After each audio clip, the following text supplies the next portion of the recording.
आए ले तोरे ये सुनना कुटिया लागे सरग कस धाम वो ये मयारू भौजी मोर महतारी बन दिए ते हमला अपन माया के छाव वो ये मयारू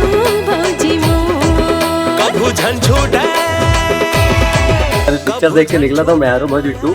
और मयारू भौजी के साथ बैठ के देखे कि सौभाग्य भी से बोला हिरन जी के साथ में और RLR में बैठ के देखे और भिलाई। अब मैं बात करता हूँ पिक्चर के। पिक्चर बहुत अच्छा है। सेकेंड हाफ जो है इतना मतलब अब हम पिक्चर बना रहे थे ना और आर्टिस्ट मतलब निजी तरीके से जानत रहा था ओकर बावजूद मोला कहीं न कहीं मोर हार्ट ला टच करी से तो मोला ऐसा लगता है कि आम जो पब्लिक है जेमन सिनेमा में ऐसे नहीं देखा कि मन पूरे सिहरे हीरोइन में ही हरे ओमन कैरेक्टर ला देखते मोला ऐसा लगता है कि बहुत जल्दी जो है कैरेक्टर के साथ में पब्लिक कनेक्ट हो जाए।